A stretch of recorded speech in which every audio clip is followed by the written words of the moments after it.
We made it to step 5. We're getting there. We're more than halfway done. Now, for step 5, we're going to get the feet attached to the form. Okay? So, we need the left and right sliding feet. Okay? And they are marked left and right. You can see it. They are left and right. They're marked. You want the fixed feet. Fixed feet do not matter. Left or right doesn't matter. They're both the same. You need 2 threaded inserts. You will need 4 split washers. You will need 4 1/4-inch nuts. You also need the bolts. Okay, so you'll need all those parts.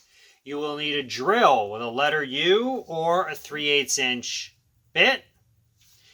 You'll need the 1/2 inch countersink like we used before. There's the countersink. You'll need that. And you will need the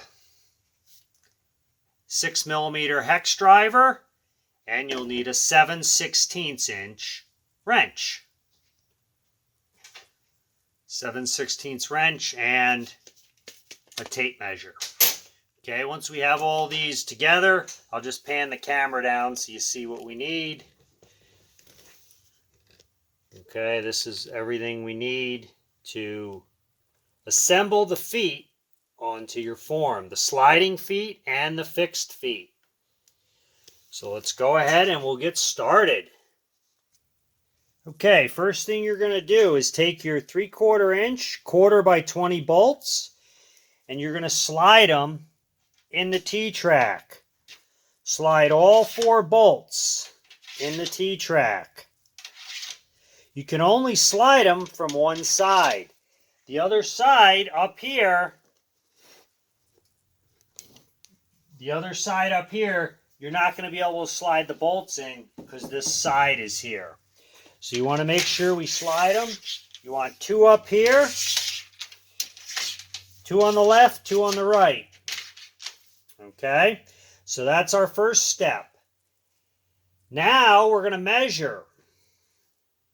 Okay, we're going to measure 11 1/2 inches from the end of the form. So we're going to take from the end and we're going to measure in 11 1/2 inch. Okay, and what I'm going to do is I'm going to just leave this tape measure right here. Okay, I'm going to move this here where you can see. Okay, 11 1/2 inch. That's where 1 foot will go. All right, this is the left side. Okay, so we put our bolts through the holes of the feet. All right, the feet have to be down flat on the table. Now, you're going to take your tape measure. The edge of the foot from the end to the edge of here should be 11 1/2, which it is. Then we'll take 2 split lock washers. We'll put the 2 nuts onto, thread them onto the bolts. Okay, you also want to make sure these are loose. Sometimes they go in a little bit cocked in the T-track at an angle, and what will happen is it won't tighten correctly. So you want to make sure you're at 11 1/2 inches, and then you're going to go ahead and tighten these with a 7/16 wrench.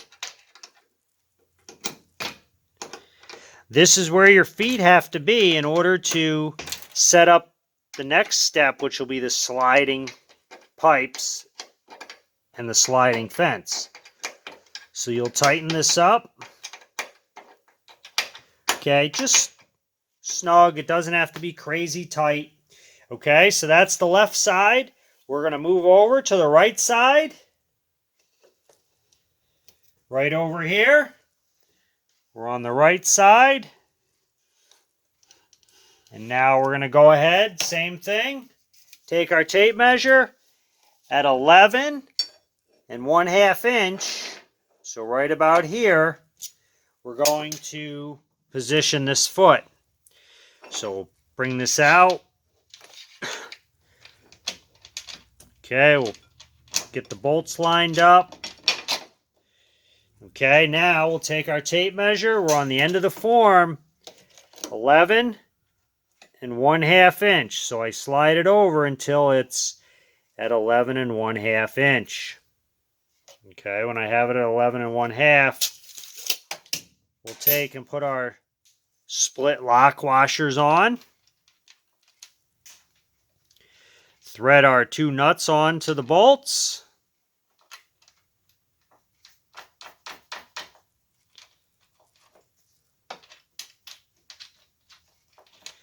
Now you want to make sure these are tight, not super tight, but just snug, because this is where we want these when we go ahead and do the next step. They have to be fixed to do the next step.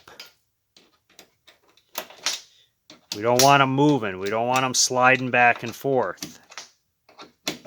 The reason these slide is so that for the fence, as you angle the fence, these need to slide with the fence. If you don't, it's not going to angle like that. All right, so once we have these tight, we're going to go ahead and turn the form around to the fixed side, and we're going to put the fixed feet on the fixed side. Okay, so that's all set. So let's go ahead and we'll turn the form. Okay, you're going to go ahead, we're going to put the fixed feet on. We have 2 fixed feet we're going to put on. Now, you're going to measure these 8 inches. Okay, you're going to measure 8 inches from the end.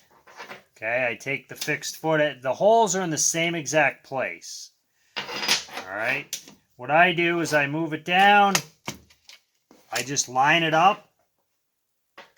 Center. I line up the center of the hole with the 8-inch mark on the tape.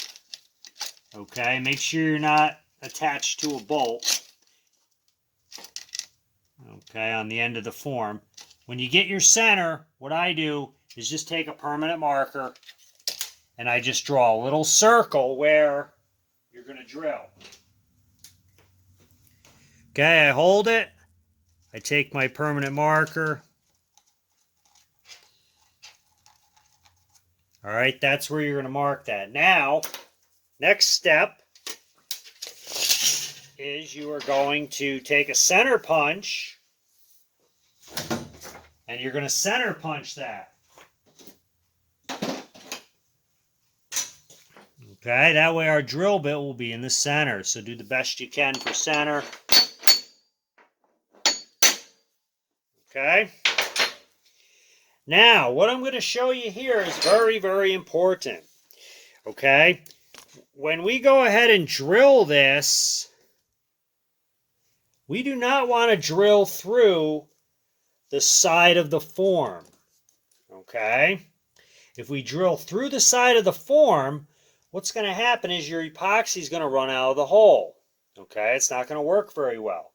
So, you need to make sure you use a 3/8 drill bit collar.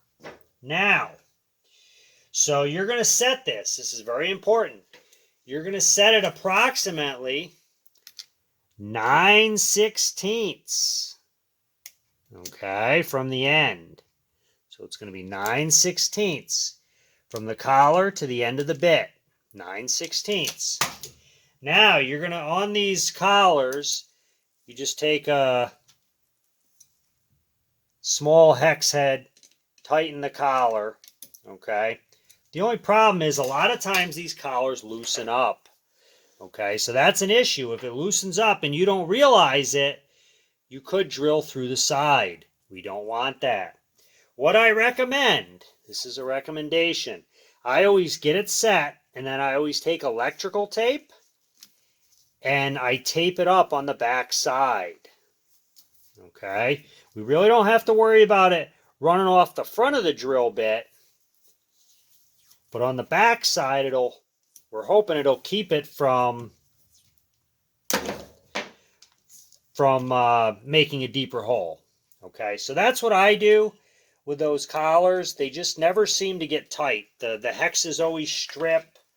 So that's what I do. So that's a good tip. If you don't have a collar, tape will work, but you got to be very, very careful with tape, because the tape, if you're just using just tape, the tape tends to ride up the bit. And if it rides up, you could end up drilling through the side, which you're not going to be very happy with. You want to leave this setting on the drill bit, because our next step, step 6, you're going to use this same setting. Okay, so let's go ahead. We'll drill this hole and we'll put the insert in. Okay, so I get the center punch. Move the count. Okay, I have the center punch. I made my hole. Okay, I drill the hole out. I take a countersink next.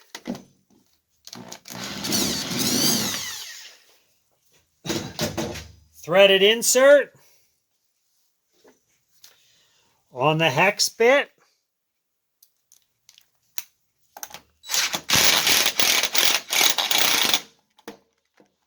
Okay.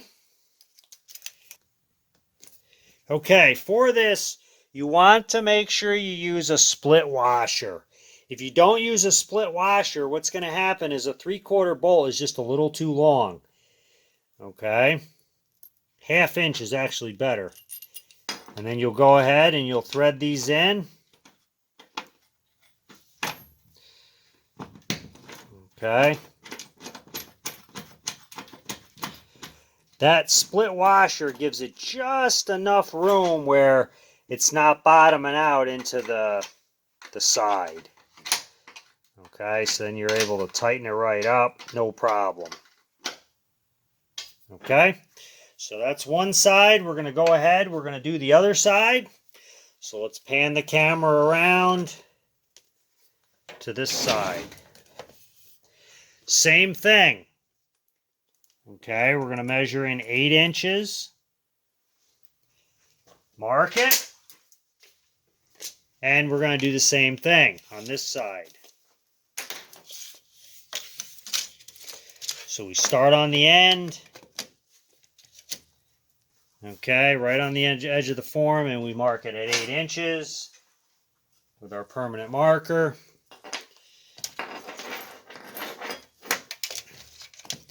I just take and line up the center of the 8 with the center of the hole.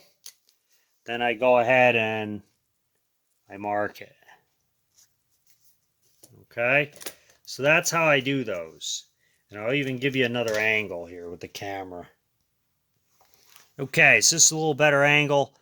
You can go ahead, you mark this, and then we do the same thing. Center punch it, drill it, countersink it, and then you'll put your second foot on. Okay? All right, so that completes step 5 for putting on the sliding feet and the fixed feet. So let's go. This is where we're going to stop with step 5. We're all set with the feet. We're going to go ahead to step 6 now, where we're going to put the sliding pipes on and the sliding fence. See you on step 6.